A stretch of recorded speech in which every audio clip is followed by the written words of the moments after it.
सोचो, अगर कल सुबह उठो और आसमान में एक नहीं, दो नहीं, बल्कि 7 सूर्य एक साथ चमक रहे हों, धरती जल रही हो, नदियां सूख रही हों और इंसान चीख चीख कर पानी मांग रहा हो, तो यह कोई हॉलीवुड की फिल्म नहीं है दोस्तों। ये वो भयावह सच्चाई है जो हजारों साल पहले कल की पुराण और गरुड़ पुराण में लिखी जा चुकी है।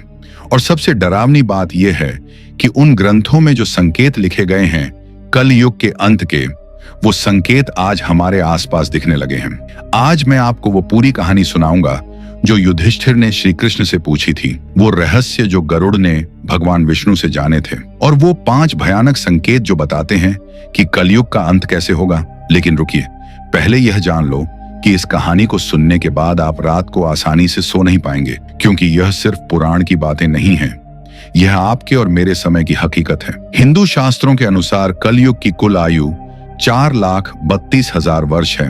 भागवत पुराण, विष्णु पुराण, लिंग पुराण सभी इस बात पर एकमत हैं। और महाभारत युद्ध के बाद जब द्वापर युग समाप्त हुआ, तब से लेकर अब तक लगभग 5,000 साल बीत चुके हैं, यानी अभी 4,27,000 साल और बाकी हैं। लेकिन जो संकेत ग्रंथों में लिखे हैं वो पढ़कर रोंगटे खड़े हो जाते हैं। अब शुरू होती है असली कहानी। महाभारत का युद्ध खत्म हो चुका था, कौरवों का नाश हो चुका था, धर्म की जीत हो चुकी थी। लेकिन धर्मराज युधिष्ठिर हस्तिनापुर के सिंहासन पर बैठकर भी बेचैन थे। रात को नींद नहीं आती थी, दिन में भोजन नहीं रुचता था, क्योंकि उनके मन में एक ही प्रश्न बार बार आता था, जब कलयुग आएगा तो धर्म का क्या होगा, सत्य कहाँ जाएगा, इंसान कैसा बन जाएगा। एक दिन उन्होंने अपने चारों भाइयों को बुलाया, अर्जुन, भीम, नकुल और सहदेव। अर्जुन ने जैसे ही युधिष्ठिर को इतना व्याकुल देखा तो उन्होंने पूछा, हे बड़े भ्राता, क्या किसी शत्रु ने हस्तिनापुर पर आक्रमण करने की हिम्मत की है? बस आज्ञा दीजिए, अभी उसका नाश कर दूंगा। और युधिष्ठिर ने गहरी सांस लेते हुए कहा, हे अर्जुन, इस पृथ्वी पर कोई शत्रु इतना साहसी नहीं जो हस्तिनापुर की तरफ आंख उठाकर देखे।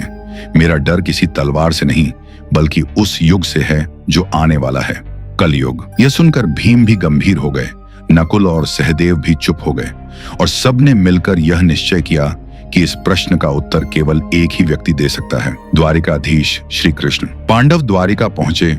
श्री कृष्ण ने मुस्कुराते हुए उनका स्वागत किया। युधिष्ठिर ने उनके चरणों में प्रणाम करके पूछा, हे केशव, आप अंतर्यामी हैं, आप सब जानते हैं, बताइए कि कलयुग में मनुष्य कैसा होगा, धर्म की क्या दशा होगी और मोक्ष का रास्ता क्या होगा।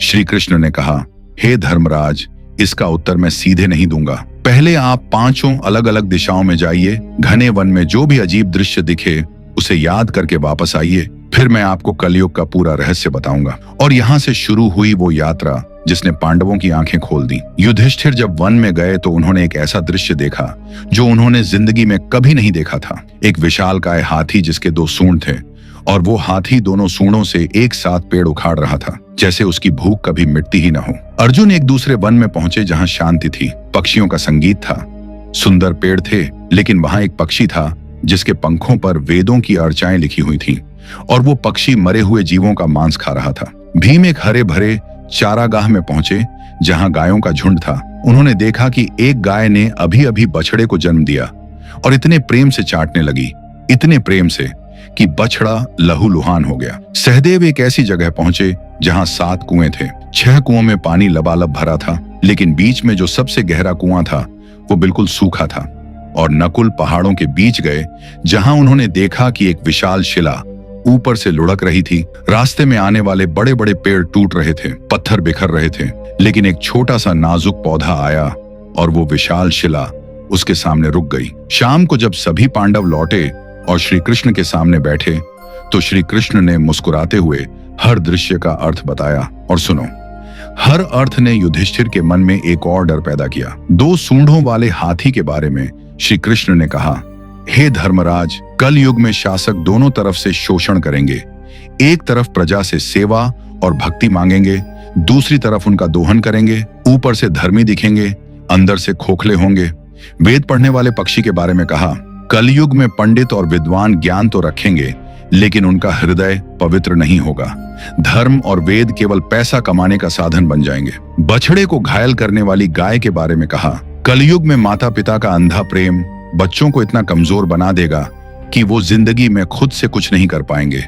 ममता ही उनकी सबसे बड़ी बाधा बन जाएगी। सूखे कुएं के बारे में कहा, कलयुग में इंसान बाहर से दिखावे में अमीर होगा, लेकिन पड़ोसी भूखा मर रहा हो तो उसकी परवाह नहीं करेगा। स्वार्थ ही इस युग की पहचान होगी। और उस छोटे पौधे के बारे में जिसने विशाल शिला रोक दी, श्री कृष्ण ने कहा, हे नकुल, कलयुग में धन, सत्ता, ताकत कुछ भी इंसान को पतन से नहीं बचा पाएगा, लेकिन भगवान का एक छोटा सा नाम, एक सच्ची भक्ति, वो सब कुछ रोक सकती है। पांडव सुनते रहे और उनकी आंखें नम होती रहीं। लेकिन दोस्तों, असली रहस्य तो अभी बाकी था।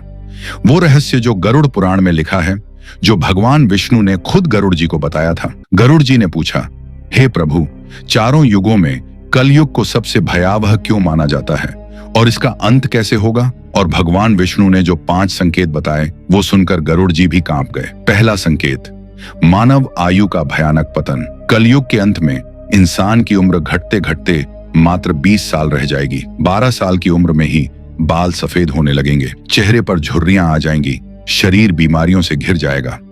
और सबसे भयानक बात यह है कि 8-9 साल की उम्र की लड़कियां मां बनने लगेंगी, लेकिन वो खुद इतनी कमजोर होंगी कि अपने बच्चों का पालन नहीं कर पाएंगी। पूरी की पूरी पीढ़ी कुपोषित और कमजोर होगी, परिवार टूट जाएंगे, रिश्ते बिखर जाएंगे और समाज अराजकता में डूब जाएगा। दूसरा संकेत, नैतिकता का पूर्ण विनाश। पतिव्रता स्त्रियां लगभग लुप्त हो जाएंगी। विवाह जैसे पवित्र संस्कार लोग त्याग देंगे। पूजा पाठ और श्राद्ध जैसी परंपराएं खत्म हो जाएंगी। जल की इतनी कमी होगी कि लोग स्नान करना बंद कर देंगे। हर तरफ तामसिक भोजन होगा और समाज में छल, कपट और स्वार्थ के अलावा कुछ नहीं बचेगा। रिश्तों में विश्वास नाम की कोई चीज नहीं होगी। लोग केवल अपने सुख के लिए जिएंगे। तीसरा संकेत, प्रकृति का टूटना। वृक्ष फल और फूल देना बंद कर देंगे, केवल शमी के पेड़ बचेंगे। शाकाहार पूरी तरह खत्म हो जाएगा।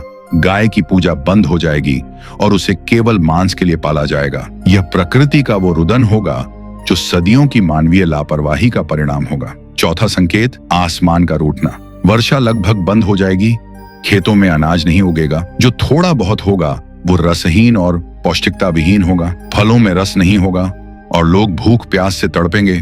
केवल बकरियों का दूध मिलेगा और उसी पर जिंदगी गुजारनी होगी। यह वो समय होगा जब इंसान जिंदगी की सबसे बुनियादी जरूरतों के लिए लड़ेगा। और पांचवां संकेत, जो सबसे भयावह है, 7 सूर्यों का उदय। जब पाप और अधर्म अपनी चरम सीमा पर पहुंच जाएगा, तब भगवान विष्णु सूर्य की किरणों में प्रकट होंगे और 7 सूर्य एक साथ उगेंगे। उनकी तीव्र गर्मी से पृथ्वी का सारा जल सूख जाएगा।